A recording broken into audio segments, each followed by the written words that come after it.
وإذا قرئ القرآن فاستمعوا له وأنصتوا لعلكم ترحمون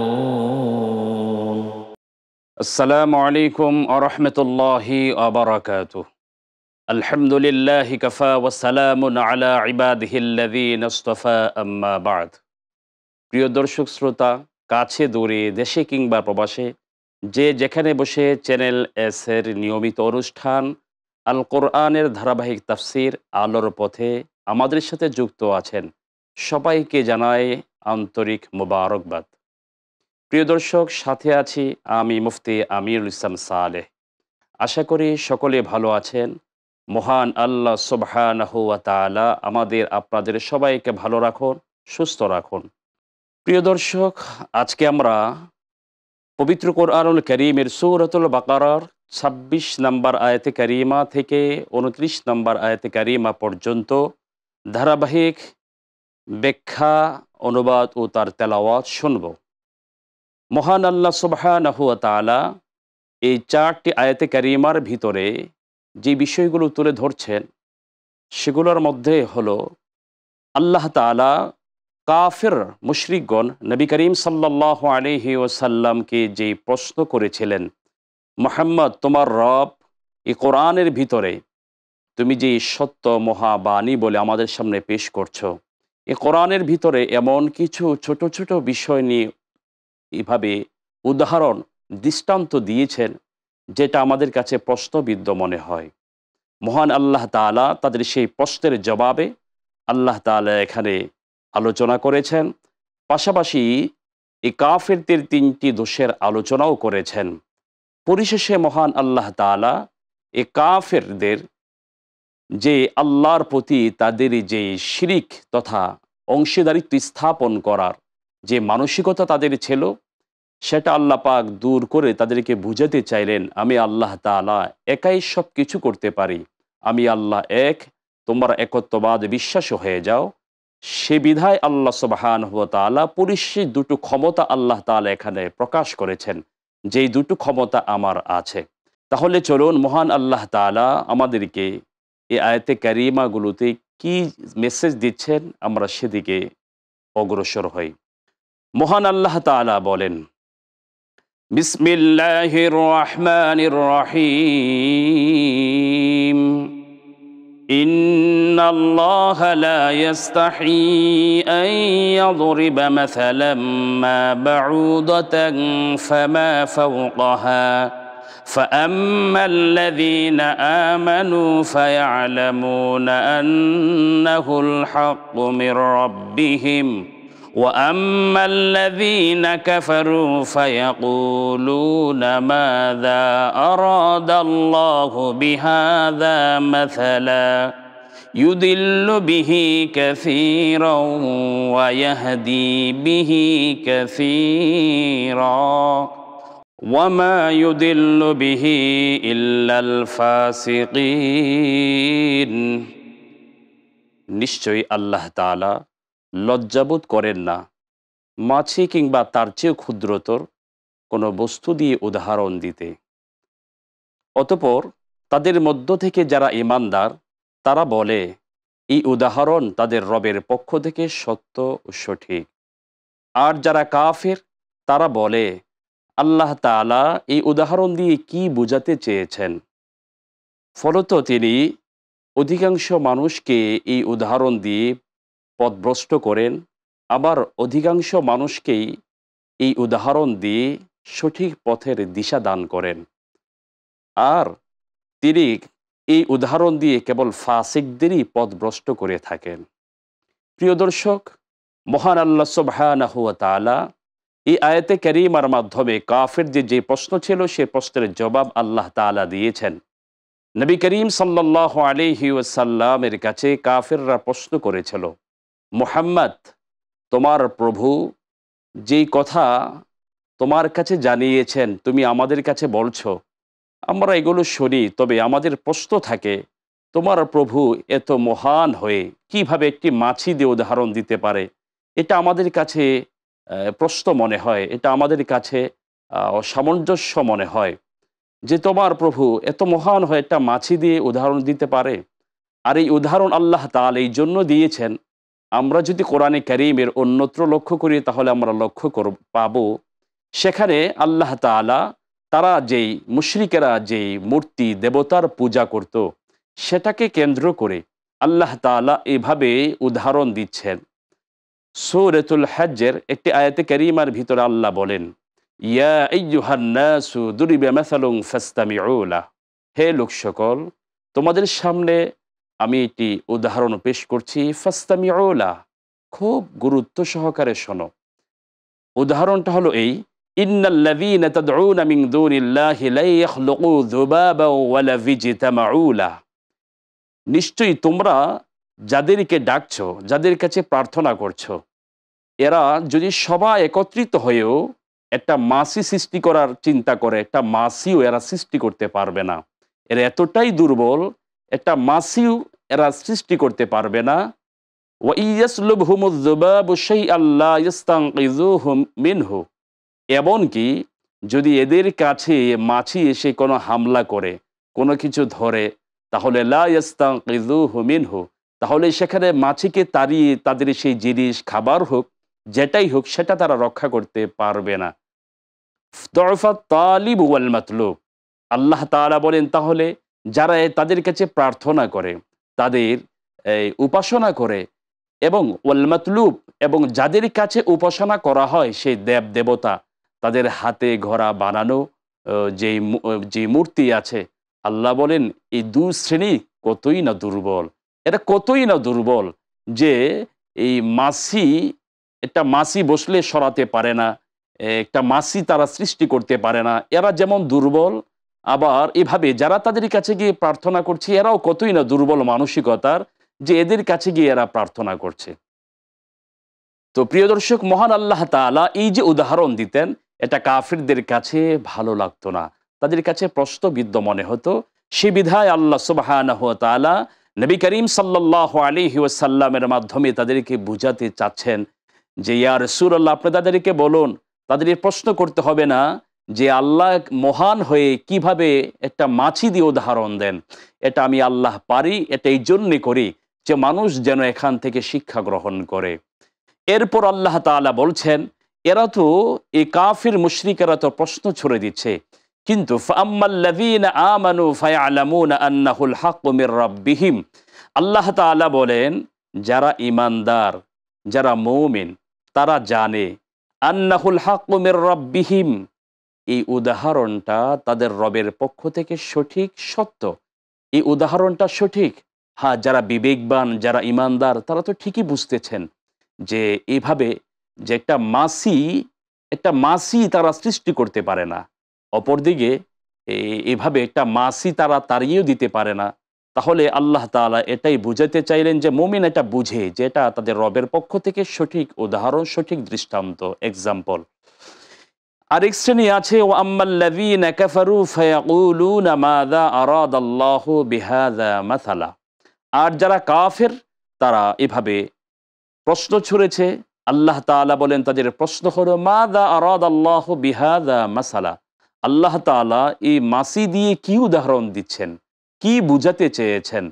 মহান আল্লাহ তাআলা বলেন ফায়ুদিল্লু বিহি কাসীরা ওয়া ইয়াহদি বিহি কাসীরা, এভাবেই এক শ্রেণীর মানুষ সে উদাহরণ দিয়ে বুঝে, আরেক শ্রেণীর মানুষ সে উদাহরণ নিয়ে বুঝতে চায় না, বুঝতে পারে না। যারা বুঝতে পারে না এরা তো পথভ্রষ্ট হয়, সঠিক পথ থেকে এরা দূরে সরে যায়। আর যারা বুঝে, মহান আল্লাহ বলেন ওয়াহদি বিহি কাসীরা, তাদেরকে আল্লাহ পাকে উদাহরণ দিয়ে তাদেরকে সঠিক পথ মহান আল্লাহ তাআলা দেখিয়ে দেন, এরা সঠিক পথের দিশা পেয়ে থাকে। ওমা ইউদিল্লু বিহি ইল্লাল ফাসিকিন, যারা ফাসিক এরাই পথভ্রষ্ট হয়, যারা পাপিষ্ঠ এরাই পথভ্রষ্ট হয়। প্রিয় দর্শক, এই আয়াতে কারিমা থেকে আমাদের যে মেসেজ আল্লাহ দিয়েছেন সেটা হলো, আমরা মানুষকে বুঝাতে গিয়ে, মানুষকে কোনো কিছু বোঝানোর জন্যে আমরা তাদের সামনে বিভিন্ন বস্তু দিয়ে, প্রাণী দিয়ে, বিভিন্ন বিষয় নিয়ে আমরা তাদের সামনে উদাহরণ দিতে পারবো, দৃষ্টান্ত পেশ করে হলেও তাদেরকে আমরা বোঝানোর চেষ্টা করব। পাশাপাশি আমার আপনার কথা এই উদাহরণ সবাই বুঝবে না, যাদেরকে আল্লাহ তাআলা বুঝ দিয়েছেন মুমিন, এরা এই উদাহরণগুলো বুঝতে পারবে যে হ্যাঁ, এই উদাহরণটা সঠিক একটি উদাহরণ। প্রিয় দর্শক, তাহলে আমরা এই ২৬ নম্বর আয়াতে কারিমা থেকে এতটুকু মেসেজ আমরা পেলাম। এরপরে মহান আল্লাহ তাআলা ২৭ নম্বর আয়াতে কারিমার ভিতরে যারা ফাসেক তাদের ৩টা দোষের নিন্দা করেছেন, ৩টা দোষের পরিচয় দিয়েছেন।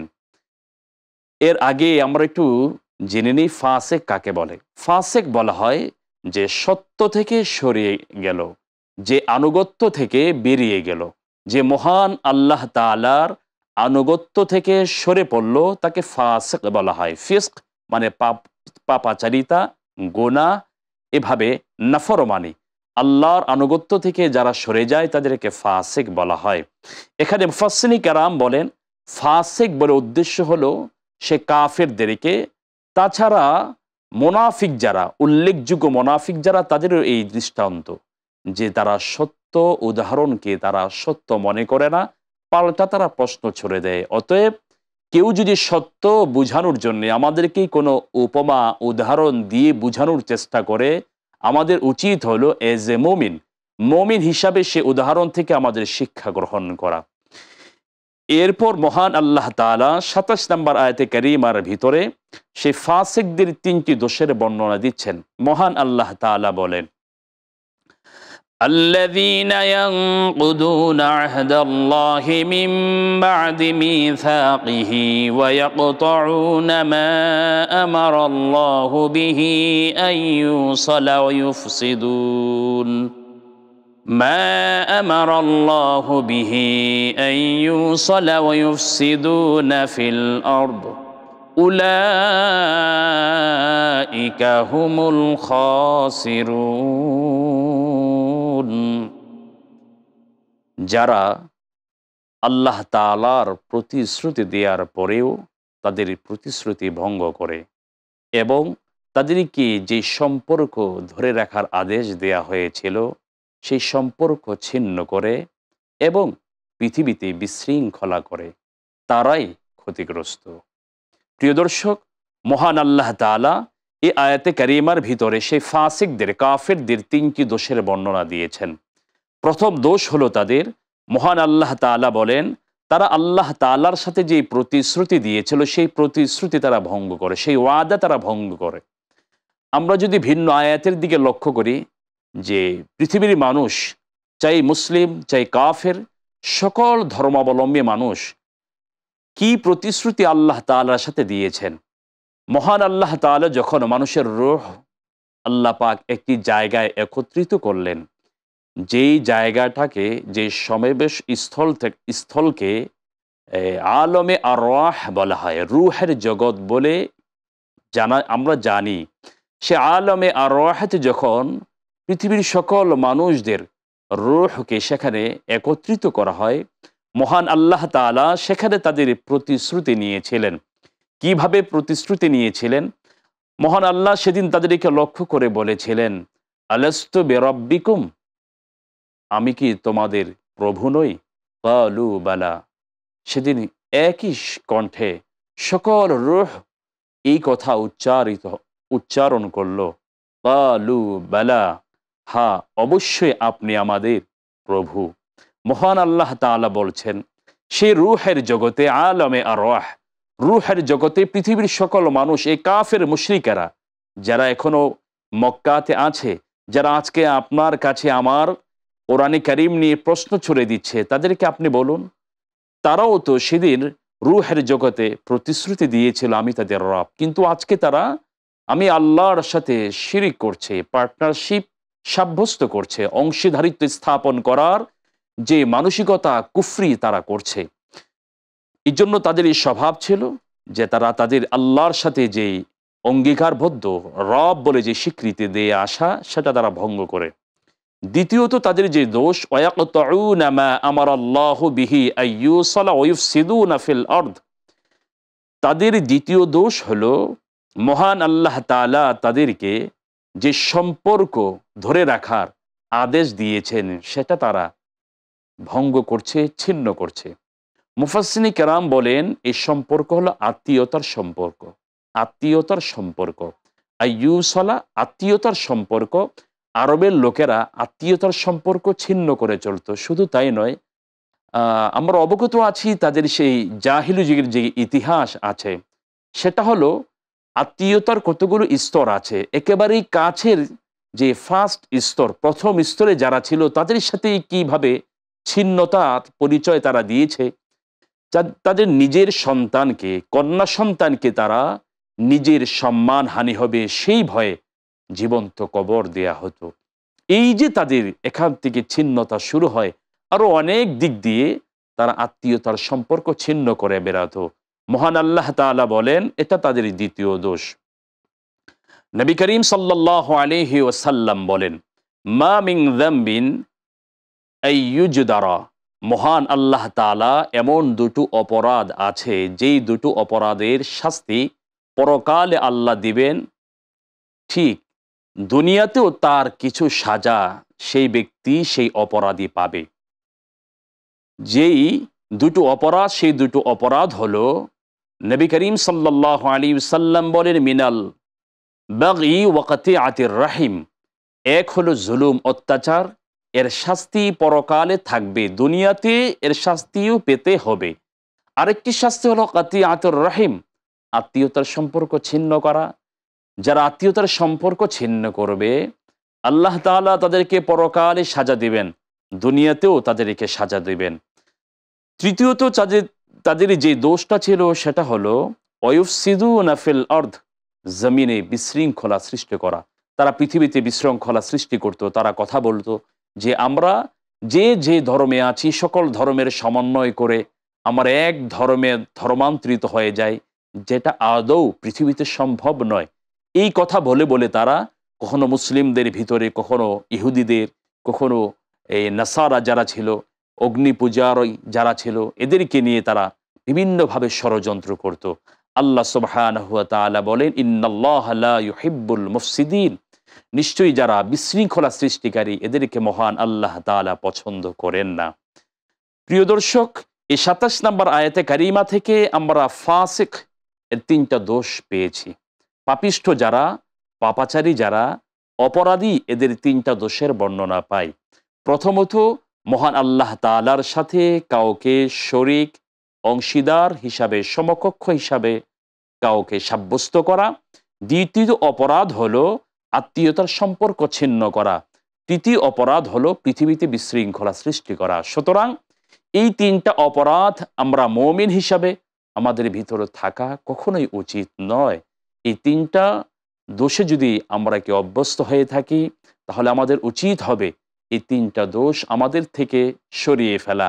আমরা এর বিপরীত ঈমানের জন্য পরিপূর্ণ থাকি, এভাবে আত্মীয়তার সম্পর্ক রক্ষা করে চলি। পাশাপাশি আমরা পৃথিবীতে কোনো বিশৃঙ্খলা ঘটাতে যাব না। সবাইকে নিয়ে আমরা, যার যার ধর্ম সে পালন করবে, সবাইকে নিয়ে এর মাঝেও ভ্রাতৃত্ববোধের পরিচয় দিয়ে আমরা ইনশাল্লাহ পৃথিবীতে থাকব।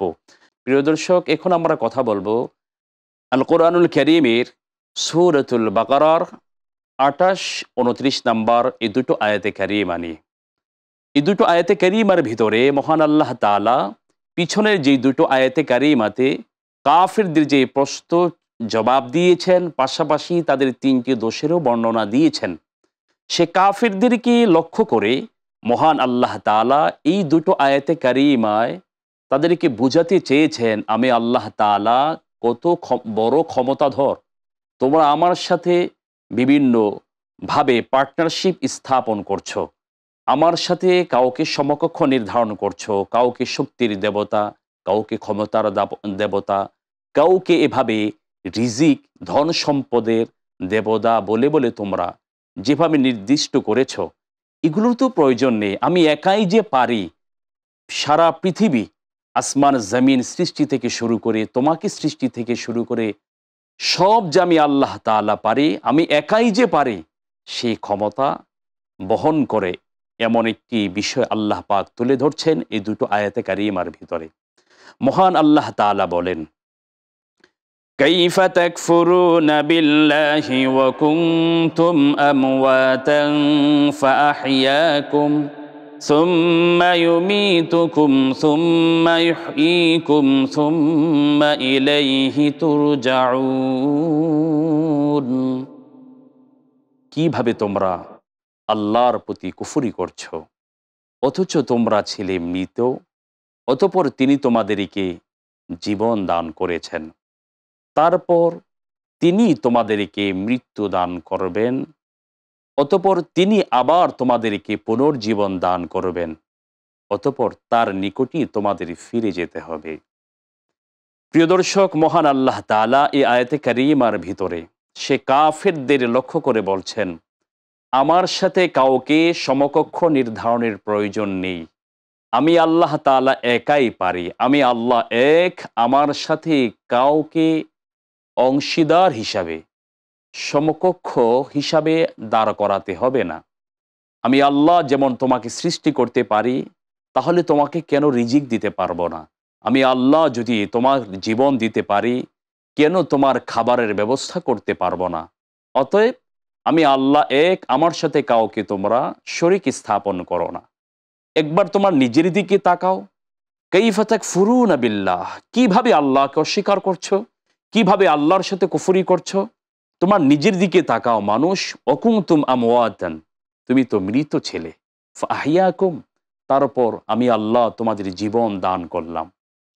আমরা যদি একটু লক্ষ্য করি ভিন্ন আয়াতে কারিমার ভিতরে মহান আল্লাহ তাআলা সেখানে কি বলেছেন, আল্লাহ তাআলা আমাদেরকে লক্ষ্য করে বলছেন, হাল আতা আলাল ইনসানি হিনুম মিনাদ দাহর লাম ইয়াকুন শাইআম মাযকুরা, হে মানুষ, তোমার কি এমন একটি সময়, এমন একটি কাল তোমার কি অতিবাহিত হয়নি?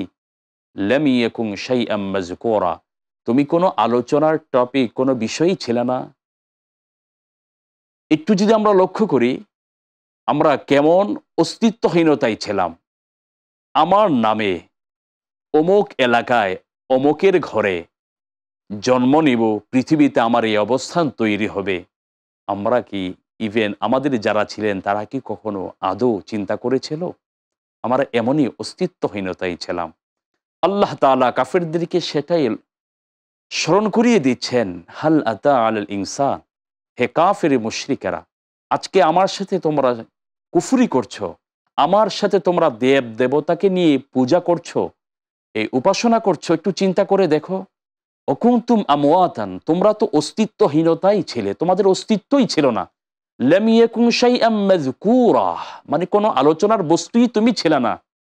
ইন্না খালাকনাল ইনসানা মিন নুতফাতিন আমশাজ, আমি মহান আল্লাহ তোমাদেরকে আমি সৃষ্টি করলাম এই একটু পানি থেকে, নাপাক পানি থেকে আমি আল্লাহ সৃষ্টি করলাম, সেখান থেকে আস্তে আস্তে তোমাদের এই গোশতের আবরণ দিলাম, গোশতের আবরণ থেকে আবার হাড্ডির রূপান্তরিত হলো, সেখানে আবার হাড্ডির উপরে আমি আল্লাহ তাআলা তোমাদের গোশতের আবরণ দিই, তোমার কানের জায়গায় কান, নাকের জায়গায় নাক, মুখের জায়গায় মুখ আমি আল্লাহ বসে তোমাকে সুম্মা আনশানাহু খালকান আখার, মহান আল্লাহ বলেন, সুম্মা আনশানাহু খালকান আখার, আমি আল্লাহ তাআলা তোমাকে একটা সুন্দর ভিন্ন একটা রূপ আমি আল্লাহ দান করলাম।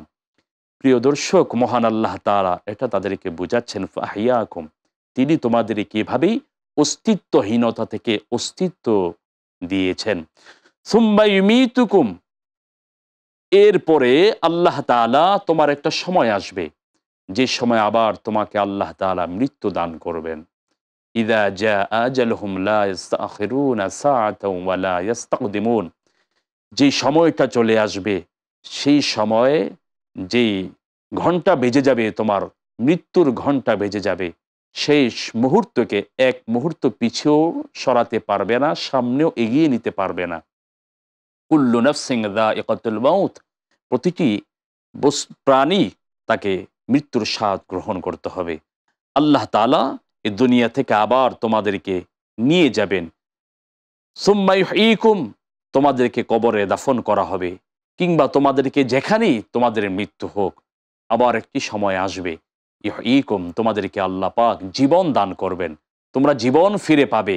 সেই জীবন, সেটা হলো আখিরাতের জীবন।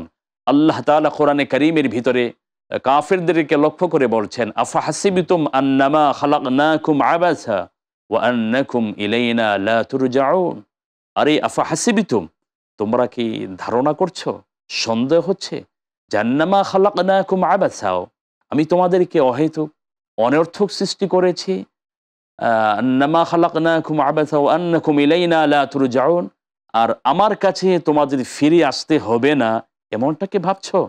কুশ্চিন কালেও নয়, আমার কাছেই ফিরে আসতে হবে।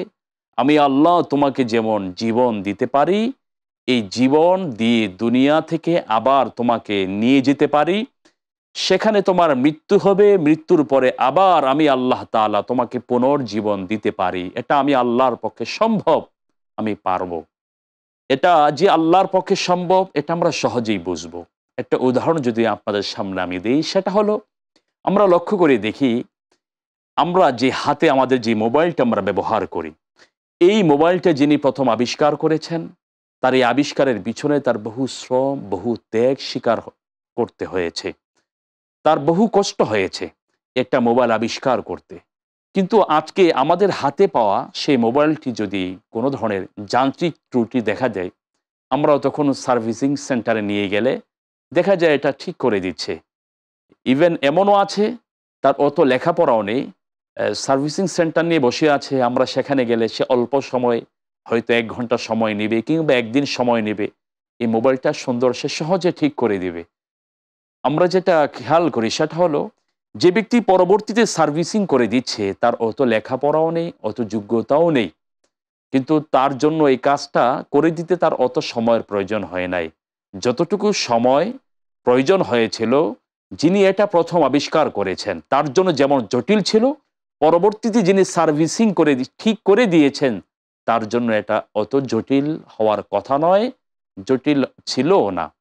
ঠিক এভাবেই আল্লাহ তাআলা বোঝাতে চান, আমি যদি তোমার অস্তিত্ব দিতে পারি, জীবন দান করতে পারি, তাহলে তোমাকে আমি মৃত্যু দিতে পারবো না কেন? তোমাকে আবার হাসরের মাঠে দাঁড় করাতে পারবো না কেন? আমি যদি তোমার অস্তিত্বই দিতে পারি, তাহলে আবার এই অস্তিত্বকে আমি ফিরিয়ে কি হাসরের মাঠে দাঁড় করাতে পারবো না? মহান আল্লাহ তাআলা বলেন, আমি যদি এসব কিছু পারি তাহলে বুঝে নিও, আমি আল্লাহ যদি তোমাকে সৃষ্টি করতে পারি তাহলে বুঝে নিও যে আমি আল্লাহ তোমাকে ক্ষমতা দিতেও পারি, ক্ষমতা ছিনিয়েও নিতে পারি, তোমাকে রিজিক দিতে পারি, আবার কখনো অনাহারেও রাখতে পারি। সব আমি আল্লাহ তাআলা একাই পারি, আমি এক, আমার সাথে কাউকে সমকক্ষ নির্ধারণ করিও না। প্রিয় দর্শক, কাফেরদেরকে মহান আল্লাহ তাআলা এই 28 নম্বর আয়াতে কারিমা দিয়ে এই মেসেজটা তাদেরকে দিচ্ছেন, তোমরা নিজেদের দিকে তাকাও, অফি আনফুসিকুম আফালা তুবসিরুন, তোমরা কি তোমাদের নিজেদের দিকে তাকাও না? একটু তাকিয়ে দেখো, আমি আল্লাহর পরিচয় পেয়ে যাবে, আমার একত্ববাদের পরিচয় পেয়ে যাবে। প্রিয় দর্শক, এরপরে মহান আল্লাহ তাআলা 29 নম্বর আয়াতে কারিমার ভিতরে আল্লাহ তাআলার এই পার্থিব জগৎ নিয়ে একটি বর্ণনা দিচ্ছেন, যেখানে আল্লাহ তাআলা ভিন্ন আরেকটি ক্ষমতা প্রকাশ করছেন যে আমি আল্লাহ এক, আমি একাই পৃথিবীর সবকিছু নিয়ন্ত্রণ করি। মহান আল্লাহ তাআলা বলেন, হুয়াল্লাযী খালাকা লাকুম মা ফিল আরদি জামিআ সুম্মা ইসতাওয়া ইলাস সামাই ফাসাওয়াহুন্না সাবআ সামাওয়াত ওয়া হুয়া বিকুল্লি শাইইন আলীম। তিনি সেই সত্তা যিনি তোমাদের জন্যে জমিনে যা কিছু আছে সব কিছু সৃষ্টি করেছেন, অতঃপর তিনি আসমানের দিকে নজর দিয়েছেন, অতঃপর 7টি আসমান তিনি সৃষ্টি করেছেন, আর তিনি সর্ববিষয়ে জ্ঞাত আছেন। প্রিয় দর্শক, মহান আল্লাহ তাআলা সে কাফেরদেরকে যারা আল্লাহর সাথে কাউকে শরীক করত, তাদের সাথে আল্লাহ পাক আরেকটি ক্ষমতা বুঝানোর চেষ্টা করছেন যে আমি এক আল্লাহ তাআলাকে মেনে নাও, আমি এক আল্লাহ তাআলার ইবাদত করো। মহান আল্লাহ তাআলা বলেন, দেখো জমিনের দিকে তাকাও, জমিন আমি আল্লাহ সৃষ্টি করেছি। মুফাসসিরিনে কেরাম বলেন, পৃথিবীর সূচনা, পৃথিবীর সৃষ্টি আগে হয়েছে। পৃথিবী আল্লাহ সৃষ্টি করেছেন, এই পৃথিবীর সৃষ্টি করার পরে জমিনকে আল্লাহ পাক উর্বর করেছেন। ওয়া আনজালনা মিনাল মুসিরাতি মাআন সাজ্জাজা, আসমান থেকে আল্লাহ পাক মুষলধারে বৃষ্টি পৃথিবীতে বর্ষণ করেন, সেটা দিয়ে আল্লাহ পাক জমিন থেকে ফসল উদ্গত করেন। এভাবে পৃথিবীতে আল্লাহ পাক জমিন আগে সৃষ্টি করেছেন। আমরা ইতিহাসের দিকে যদি তাকাই, এই পৃথিবীটা ছিল পানির উপরে, এই পানি থেকে আস্তে আস্তে মাটি, এভাবে পৃথিবীর সূচনা হয়। জমিনের সূচনা হয়। আর এই জমিন সৃষ্টি করার পরে মহান আল্লাহ তাআলা আসমানকে সৃষ্টি করেছেন 7টি ধাপে, 7টি স্তরে। প্রথম আসমান, দ্বিতীয় আসমান, এক একটি আসমান মহান আল্লাহ তাআলা এক একটি ভিন্ন ভিন্ন পদার্থ দিয়ে মহান আল্লাহ তাআলা সৃষ্টি করেছেন। মহান আল্লাহ তাআলা বুঝাতে চান যে এই সব কিছু যদি আমি সৃষ্টি করতে পারি, আসমান সৃষ্টি করতে পারি, আমি এভাবে জমিন সৃষ্টি করতে পারি, তাহলে আমি মহান আল্লাহ তাআলা এই পৃথিবীর ভিতরে যা কিছু আছে এগুলো আমি নিয়ন্ত্রণ করতে পারবো না। সুতরাং যখন আমি আসমানও সৃষ্টি করতে পারি, জমিনও সৃষ্টি করতে পারি, পৃথিবীর ভেতরে যা আছে এই সব কিছু আমি আল্লাহ একাই নিয়ন্ত্রণ করতে পারি। ওহুয়া বিকুল্লি শাইইন আলিম, সেই মহান আল্লাহ সর্ববিষয়ে জ্ঞাত আছেন, সর্ববিষয়ে উনি জ্ঞান রাখেন। তোমরা যা বলছো, তোমাদের ভিতরে যা আছে সব কিছু মহান আল্লাহ জানেন। এই হলো আল্লাহ তাআলা সে কাফেরদেরকে যে দুটো ক্ষমতার কথা বুঝিয়েছেন। এক হলো এই ব্যক্তিকে কাফের, মুশরিক তথা মানুষদের সৃষ্টি করার ক্ষমতা। দ্বিতীয়ত হলো তামাম পৃথিবীকে আল্লাহ পাক সৃষ্টি করা এবং তার নিয়ন্ত্রণে রাখার যে ক্ষমতা, আল্লাহ তাআলা এই দুটো বিষয় এখানে জানিয়েছেন। প্রিয় দর্শক, এই হলো সূরাতুল বাকারার 26 থেকে 29 নম্বর আয়াতে কারিমা পর্যন্ত কাফের মুশরিকদেরকে নিয়ে যে প্রশ্ন ছিল জবাব দিয়ে পাশাপাশি তাদের 3টি দোষ এবং আল্লাহ পাকের নিজের দুটো ক্ষমতা প্রকাশ করেছেন যেন এক আল্লাহতে তারা বিশ্বাসী হয়, এক আল্লাহ তাআলার ইবাদত করে। মহান আল্লাহ তাআলা এই 4খানা আয়াতে কারিমার ভিতরে যে শিক্ষা আল্লাহ রেখেছেন, আল্লাহ পাক সেই শিক্ষাগুলো আমাদের জীবনে বাস্তবায়ন করার আল্লাহ তৌফিক দান করুন। প্রিয় দর্শক, চ্যানেল এসের নিয়মিত অনুষ্ঠান আল কোরআনুল কারীমের ধারাবাহিক তাফসীর আলোর পথে আপনাদের আগামী পর্বে আমন্ত্রণ জানিয়ে এখানে শেষ করছি। ওয়া আখির দাওয়ানা আনিল হামদুলিল্লাহি রাব্বিল আলামিন।